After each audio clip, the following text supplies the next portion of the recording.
అందరికీ నమస్కారం. Welcome to Leo. ఏదైతే 2024 సార్వత్రిక ఎన్నికల్లో చాలా దారుణమైన ఓటమి చవి చూసిన తర్వాత జగన్మోహన్ రెడ్డి గారు దాదాపుగా జనంలోకి వచ్చిన సందర్భాలు అయితే ఎక్కడా లేవనే చెప్పుకోవాలి. అయితే ఇప్పుడు ఈ యొక్క పార్టీని బలోపేతం చేసుకోవడానికి ఆ యొక్క దిశగా జనంలోకి వెళ్ళాలని జగన్ నిర్దేశించుకున్నట్లు అర్థమవుతోంది. దానికి సంబంధించి జనంలోకి జగన్ అనే కార్యక్రమం ద్వారా ప్రజల్లోకి వెళ్ళాలని పార్టీ నిర్ణయాలు తీసుకున్నారని చెప్పి చెబుతున్నారు. అసలు ప్రజలు స్వాగతిస్తారా లేదా, పార్టీ తిరిగి మరలా బలం పుంజుకుంటుందా లేదా, ఇవన్నీ కూడా తెలుసుకునే ప్రయత్నం చేద్దాం. మనతో ఉన్నారు సీనియర్ పొలిటికల్ అనలిస్ట్ రాజేష్ అప్సాని గారు. సో మనం చూసాం 2024 ఎన్నికల్లో జగన్మోహన్ రెడ్డి గారు దాదాపుగా అసలుకి ఘోరమైన ఓటమి చవి చూసని చెప్పుకోవాలి. అయితే ఇంత ఓటమి ఎదుర్కొన్న జగన్మోహన్ రెడ్డి అసలు ఆ ఓటమికి పరిస్థితులు కానీ ఇవన్నీ ఎక్కడా కూడా సమీక్షించుకోవాలని చెప్పేసి వాళ్ళ పార్టీ నాయకుల నుంచే విమర్శలు ఎదురైనటువంటి పరిస్థితి. అయితే ఇప్పుడు వాటన్నిటిని కాదనుకుని జనంలోకే వెళ్దాం, మరలా జనాల ఆశీర్వాదం పొందే ప్రయత్నం చేద్దాం అని చెప్పేసి అంటా ఉన్నాడు ఆయన. అంటే ఏంటంటే జనాలు స్వాగతిస్తారా లేదా, మరి అవన్నీ జరగవచ్చా లేదా? ఇప్పుడు సహజంగా ఏ రాజకీయ పార్టీ ఏం చేస్తుంటే ఒక ఎన్నికల్లో గెలుపో ఓటమో ఎదురైన తర్వాత గెలిచిన పార్టీ ఒక 3-4 సంవత్సరాల పాటు సీరియస్గా పరిపాలన మీద కేంద్రీకరిస్తుంది. తాను ఎన్నికల్లో చేసిన వాగ్దానాలు నిలబెట్టుకోవడం కోసం ప్రజలు ఏ నమ్మకంతో అయితే తను గెలిపించారో ఆ నమ్మకాన్ని మళ్ళీ తిరిగి పొందాలి అని అంటే పాలకులుగా తమకు దక్కిన అవకాశాన్ని సద్వినియోగం చేసుకొని మళ్ళీ ప్రజల మన్ననలు పొందాలని చెప్పిన ప్రయత్నం చేస్తుంది. ఓడిన పార్టీ కూడా అంటే ఒక ఎన్నిక జరిగిన డే 1 నుంచే మళ్ళీ తిరిగి రాజకీయ కార్యకలాపాలు మొదలుపెట్టరు. ప్రజలు మన ఓడించారు, మన ప్రత్యర్థిని గెలిపించారు, వాళ్ళకి సావకాశంగా వాళ్ళ విధానాలు రూపకల్పన చేసుకోవడానికి, వాళ్ళ మెకానిజం సెట్ చేసుకోవడానికి, వాళ్ళదనే ముద్ర డిఫైన్ చేసుకొని దాన్ని అమలుపరచడానికి కొంత సమయం ఇద్దాం. ఆ తర్వాత మనం ఖాళీగా ఉన్నాం, ప్రతిపక్షంలో ఉన్నాం, మన రాజకీయ కార్యకలాపాలు వేగవంతం చేయడానికి ఎప్పుడైనా చేయొచ్చు. ఓకే, అంతేగాని ఇవాళ ప్రజలు ఓడించగానే రేపొద్దున మళ్ళీ ఆబగా మళ్ళీ రేపొద్దుటి నుంచే ఈ కొత్తగా గెలిచిన వాళ్ళ మీద విమర్శలు మొదలుపెట్టేసి నిన్నటిదాకా మనం బ్రహ్మాండం భజగోవిందంగా పరిపాలన చేశాము అని చెప్పని మళ్ళీ మనకు మనమే గప్పాలు కొట్టుకుంటుంటే ప్రజల ముందు నవ్వులాటగా ఉంటుంది. ఎందుకంటే మీరంత బ్రహ్మాండం భజగోవిందంగా పరిపాలన చేస్తే ప్రజలు మిమ్మల్ని ఓడించరు. అవును, మీ పాలనా తీరు పట్ల ప్రజల్లో వ్యతిరేకత వచ్చిన ప్రభావమే మిమ్మల్ని ఓడించడం జరిగింది. దాన్ని మొట్టమొదటి రిలీజ్ అయితే రాలి. దాన్ని రిలీజ్ కాకుండా జగన్మోహన్ రెడ్డి గారు కొత్తగా పదవి బాధ్యతలు చేపట్టిన ప్రభుత్వాన్ని డే 1 నుంచి విమర్శలు చేయడం మొదలుపెట్టాడు. ఆయన పెట్టిన ఎన్నికల తర్వాత పెట్టిన మొట్టమొదటి ప్రెస్ మీట్లోనే ఈ గెలుపుని నేను గుర్తించట్లేదు అన్నాడు. వ్యవస్థలు మేనేజ్ చేయడం ద్వారా ఈ గెలుపు దక్కింది అన్నాడు. అంటే ప్రజలు ఇచ్చిన తీర్పుని అవమానించేలాగా మాట్లాడాడు. ప్రజల మద్దతు తనకే ఉందని చెప్పని ఒక రకమైన ఇల్యూషన్లో ఉన్నాడు. జగన్మోహన్ రెడ్డి గారిది కొంత విపరీత ధోరణి. ఆయన 2019 ఎన్నికలకు ముందు సుదీర్ఘ పాదయాత్ర చేశాడు. నిత్యం ప్రజలతో మమేకమై ఉన్నాడు. ప్రతి రోజు ఆ పాదయాత్ర సందర్భంగా తానే స్వయంగా వందలాది మందిని ఇట్లా తలలు నిమిరి ముద్దులు పెట్టేవాడు. కానీ ఒకసారి ముఖ్యమంత్రిగా పదవి బాధ్యతలు చేపట్టిన తర్వాత నిన్నటి వరకు ప్రజలతో ఏ విధంగా మమేకం అయ్యాను అనే అంశాన్ని మర్చిపోయి పూర్తిగా తనను తాను ఒక పరిధికి పరిమితం చేసుకున్నారు.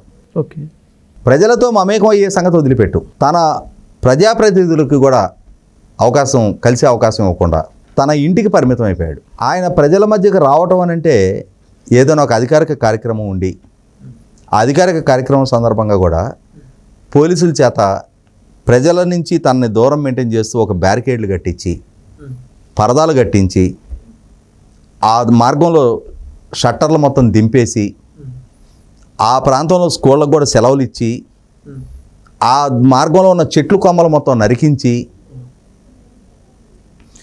ఎందుకు ఇంత భద్రత మధ్య ఆయన పర్యటించాల్సి వచ్చింది? అంత ప్రమాదం ఏం ముంచుకొచ్చింది ఆయనకి?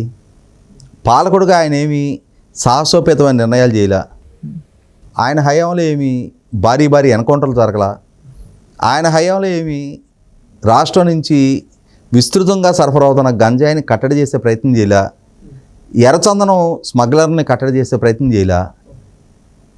రాష్ట్ర వ్యాప్తంగా కుప్పం నుంచి శ్రీకాకుళం జిల్లా దాకా ఏ నియోజకవర్గంలో చూసినా విస్తృతంగా మైనింగు దోపిడీ లూటీ యథేచ్ఛగా జరుగుతుంటే దాన్ని కట్టడి చేసే ప్రయత్నం చేయలా. భూ ఆక్రమణదారులు విశృంఖలంగా ప్రజలకు సంబంధించిన ఆస్తుల్ని వాళ్ళ పరం చేసుకుంటుంటే దాన్ని నియంత్రించే ప్రయత్నం చేయలా. ఏమీ చేయకున్నా కూడా ఇంతటి అభద్రతా భావంలో ఎందుకున్నాడు ఆయన? ఎందుకు ఇంతగా ప్రజల నుంచి దూరం జరిగాడు? ఆయన ఒక భ్రమంలో ఉన్నాడు. తన మీద అందరూ కుట్ర చేస్తున్నారు, తనను అంతమొందించే ప్రయత్నం చేస్తూ ఉన్నారు. 986 మందితోటి ఒక భద్రతా వలయాన్ని ఏర్పాటు చేసుకున్నాడు ఆయన. స్పెషల్ సెక్యూరిటీ గ్రూప్ అని చెప్పని, SSG అని చెప్పని చట్ట సవరణ చేసుకొని ఆయన ఒక పెద్ద భారీ భద్రతా వలయాన్ని సృష్టించుకున్నాడు. ఆ రోజు అంతగా ప్రజలతో ఎందుకు మమేకం అయ్యావు, ఇవాళ అధికారం కట్టబెట్టిన తర్వాత ఇంతగా ప్రజల నుంచి ఎందుకు దూరం జరిగావు అనేది ఆయనే సమాధానం చెప్పాలి. ఎందుకంటే మనకు తెలిసి ఆయన పాలనా హయాం మనం నిశ్చితంగా పరిశీలించిన తర్వాత ఇంతటి ఇన్సెక్యూరిటీకి లోన్ అవ్వాల్సిన ఆస్కారం లేదు.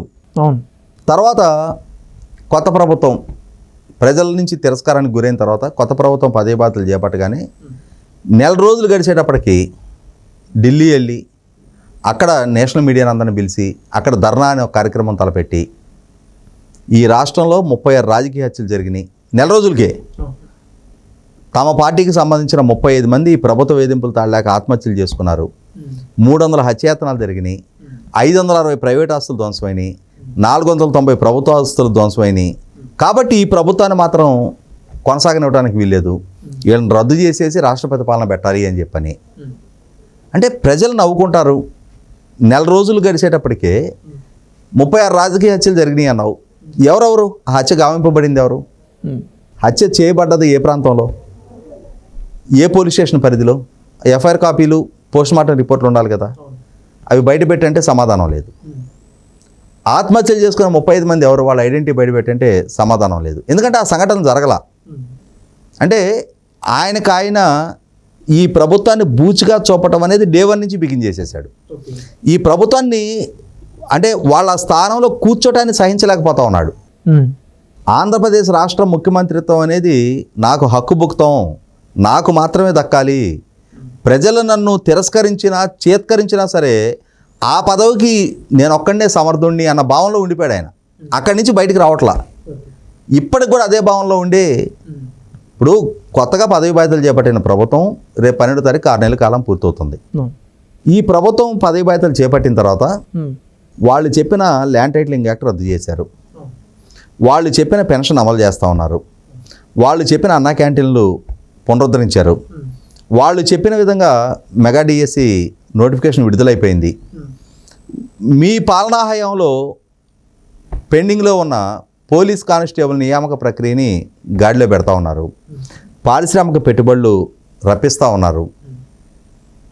అదే సందర్భంలో మీ హయాంలో అమలు చేసిన ఈ మద్యం పాలసీని మార్పు చేశారు. అలాగే రాజధాని పనులు వేగవంతం చేస్తూ ఉన్నారు. పోలవరం పనులు డయాఫ్రామ్ వాల్ నిర్మాణం వచ్చే నెల నుంచి మళ్ళీ తిరిగి వేగం పుంజుకోబోతూ ఉంది.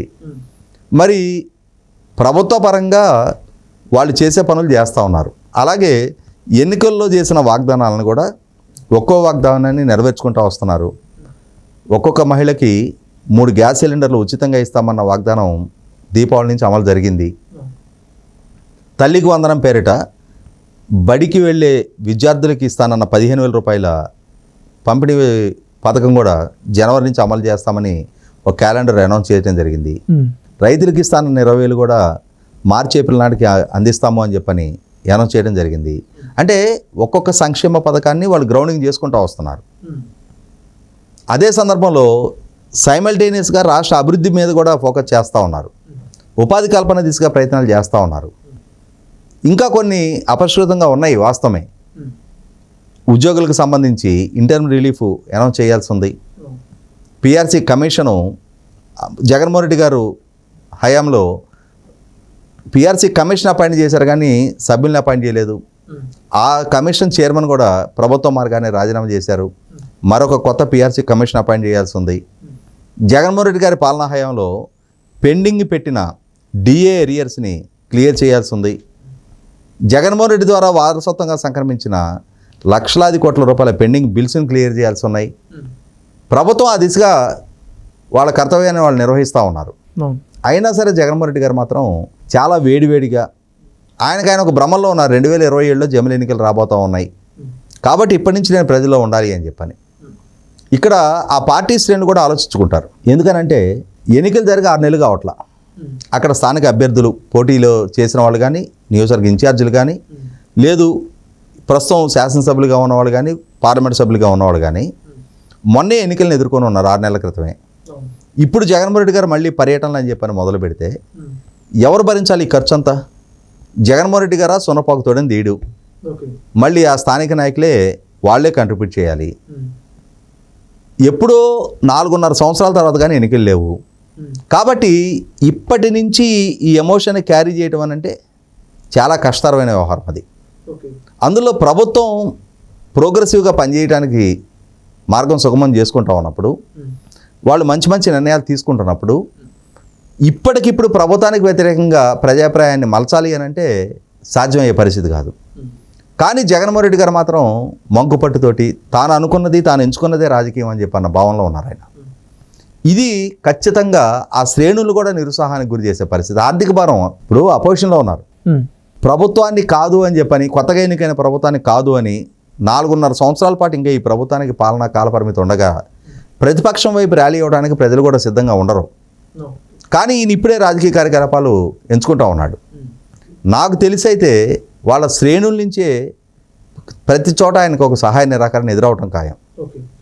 జగన్మోహన్ రెడ్డి గారు ఏదో వచ్చే నెలలో పై నెలలోనే ఎలక్షన్లు ఎదుర్కోపోతున్నట్టుగా ఎన్నికలకు సమాయత్తం కావాలని చెప్పని ప్రయత్నం చేస్తూ ఉన్నాడు. కానీ మనం చాలామందిని చూస్తూ ఉంటాం, రాంగ్ టైంలో రాంగ్ డెసిషన్ తీసుకొని రాంగ్ ఎగ్జిక్యూషన్ చేసి బొక్కబర్ల పడ్డాలని చరిత్రలో చాలామందిని చూసాం. అదే సరసన జగన్మోహన్ రెడ్డి గారు కూడా జారటం ఖాయం అని చెప్పని నా భావన. ఓకే సార్, థ్యాంక్ యూ, ధన్యవాదాలు. Please subscribe to Leo news for more videos.